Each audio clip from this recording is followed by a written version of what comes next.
आजच्या व्हिडिओमध्ये आपण भारताचे पर्यटन विषयक धोरण काय आहे ते पाहणार आहोत.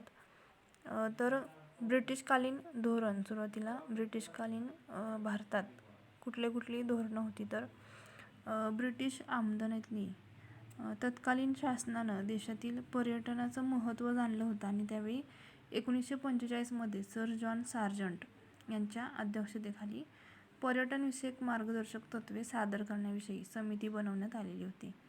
त्यानंतर पुढचा आहे यातला पॉईंट, स्वतंत्र खात्याची निर्मिती.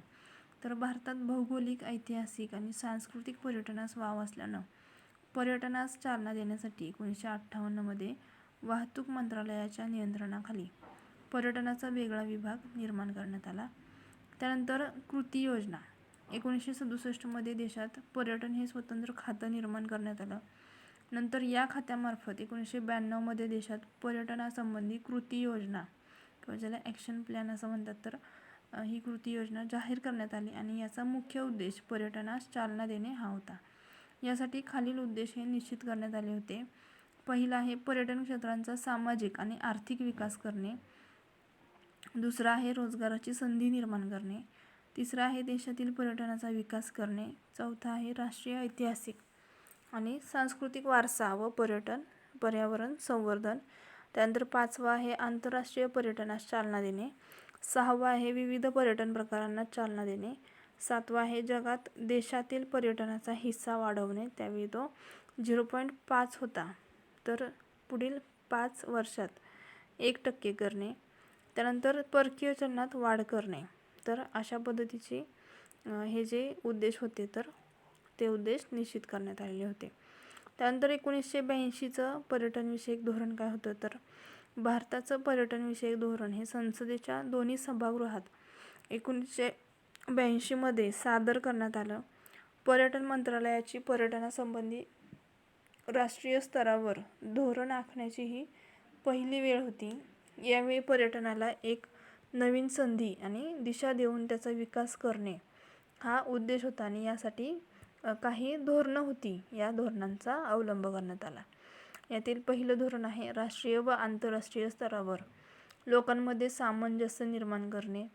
त्यानंतर दुसरं आहे भारतीय सांस्कृतिक वारसा, परंपरा, रूढी आणि जीवन पद्धती यांचं जतन करणे. तिसरं आहे पर्यटनाच्या सामाजिक, आर्थिक आणि या फायद्यांद्वारे देशात रोजगार, उत्पन्न, महसूल आणि परदेशी चलन मिळवणे. त्यानंतर स्वदेशी आणि विदेशी पर्यटनाद्वारे लोकांमध्ये एकता, बंधुभाव, प्रेम, आंतरराष्ट्रीय सामंजस्य आणि जागतिक एकात्मता निर्माण करणे. पाचवं आहे पर्यटनाच्या क्रीडा व साहसप्रधान कार्यक्रमातून युवकांमध्ये राष्ट्रबंधुत्वाची भावना निर्माण करणे. तर अशा पद्धतीचं हे धोरण होतं. त्यानंतर 1982च्या धोरणातील समाविष्ट गोष्टी इथं सांगितलेल्या आहेत. त्यानंतर 1997-98चं पर्यटनविषयक धोरण काय होतं तर याचे देखील उद्देश इथं सांगितलेले आहेत. तर पर्यटन हे सामंजस्य आणि एकत्रीकरणाची शक्ती आहे.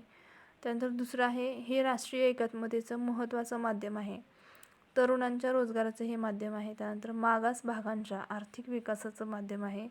पाचवं आहे देशातील सांस्कृतिक व ऐतिहासिक वारसा समृद्ध करण्याचे हे माध्यम आहे आणि यात कला, हस्तकौशल्य, नृत्य, यात्री, उत्सव इत्यादींचा देखील समावेश आहे. तर अशा पद्धतीचे हे उद्देश होते. त्यानंतर 2002 सालीचं पर्यटनविषयकचं राष्ट्रीय धोरण काय होतं तर यातले काही उद्देश होते. पहिला उद्देश आहे आर्थिक विकासाचे मुख्य इंजिन म्हणून पर्यटनाचे स्थान निश्चित करणे. दुसरा आहे पर्यटन मुख्य चालक म्हणून देशातील पर्यटनावर लक्ष केंद्रित करणे.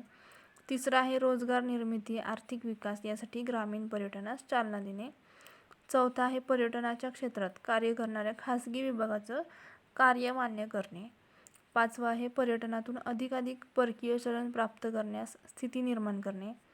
सहावा आहे भारतीय संस्कृती, ऐतिहासिक वारसा आणि पर्यटनाचा विकास होण्यास राज्य, खाजगी व इतर प्रकारे पर्यटनाच्या क्षेत्रात कार्य करण्यासाठी संबंध प्रस्थापित करणे.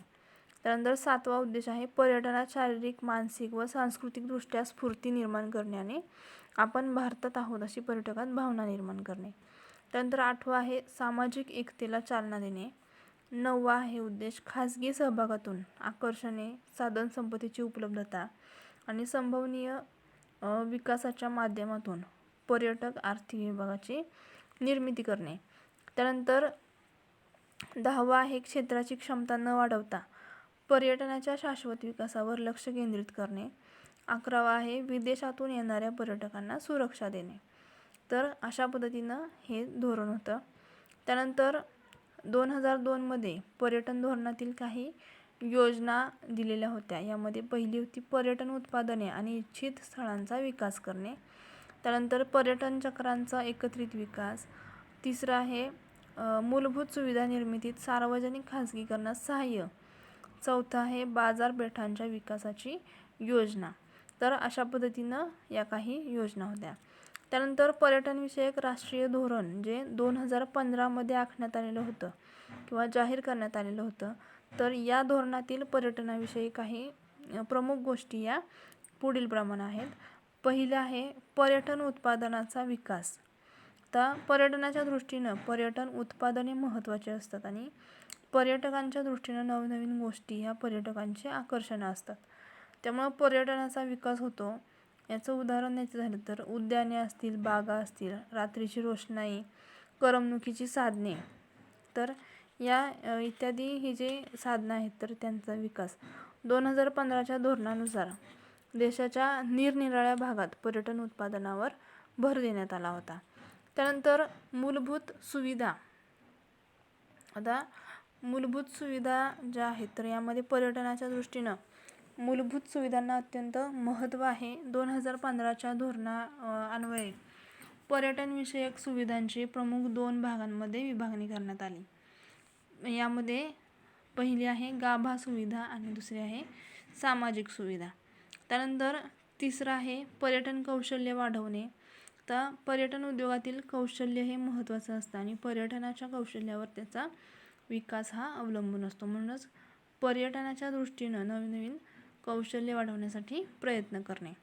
त्यानंतर बाजारपेठांना चालना देणे. आता पर्यटनस्थळी असलेल्या बाजारपेठा हे पर्यटकांचं आकर्षण असतं.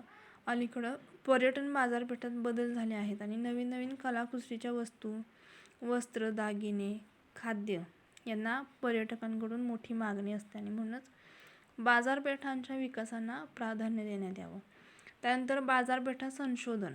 आता पर्यटन बाजारपेठांचा अधिकाधिक विकास होण्यासाठी पर्यटन बाजारपेठांच्या क्षेत्रात संशोधन देखील तेवढंच महत्त्वाचं आहे. कारण संशोधनातून नवीन नवीन तंत्र आणि पद्धती येतात. त्यामुळं बाजारपेठा आधुनिक बनवण्यास मदत होते.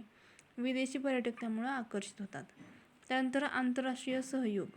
तर पर्यटन हा परकीय चलन मिळवून देणारा एक प्रमुख आणि महत्त्वाचा उद्योग असल्यामुळं त्या दृष्टीनं मग विदेशी पर्यटनास चालना देण्याच्या दृष्टीनं आंतरराष्ट्रीय सहयोगास खूप महत्त्व आहे. त्यानंतर 2015च्या धोरणात पर्यटनातील आंतरराष्ट्रीय सहयोग बनवण्यावर भर देण्यात आला. यासाठी विदेशी पर्यटकांसाठी एक वेगळा विभाग स्थापन करण्यात येणार आहे.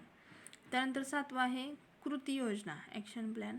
देशात पर्यटनाचा अधिक विकास व्हावा म्हणून 2015च्या पर्यटन धोरणान्वये एक कृती योजना राबवण्यात येणार आहे आणि या योजनेचे जे महत्त्वाचे मुद्दे आहेत तर ते पुढील प्रमाणे आहेत. तर पहिला यातला मुद्दा आहे पर्यटनाचा कॉन्करंट लिस्ट यादीमध्ये समावेश करणे. दुसरा आहे राष्ट्रीय पर्यटन नॅशनल टुरिझम ॲडवायझरी बोर्ड याची स्थापना करणे. मंत्रालयात कायमस्वरूपी सचिवाची निर्मिती. त्यानंतर 4था आहे पर्यटनास भांडवल उभारणे. 5वा आहे केंद्र, राज्य व स्थानिक शासनातील पर्यटनविषयक कार्यक्रमासाठी समन्वय समिती गठीत करणे. 6वा आहे पर्यटनाविषयीचे धोरणात्मक मुद्दे निश्चित करणे. 7वा आहे भारतीय पर्यटन बाजारपेठांना चालना देणे. 8वा आहे परदेशातून भारतात येणाऱ्या पर्यटकांना माहिती पुरवण्यासाठी परदेशात कार्यालये उघडणे. 9वा आहे पर्यटनविषयक प्रादेशिक परिषदांना अधिक स्वायत्तता देणे आणि 10वा आहे पर्यटन स्थळांची देशात आणि विदेशात जाहिरात करणे. तर अशा पद्धतीचं पर्यटनविषयक राष्ट्रीय धोरण जे 2015चं होतं. तर यामध्ये या सगळ्या योजना असतील किंवा काही प्रमुख गोष्टी होत्या की ज्या पर्यटनाचा विकास करण्यासाठी अतिशय महत्त्वाच्या होत्या. तर या सगळ्याचा विकास किंवा या योजनांची अंमलबजावणी करण्यात आलेली होती.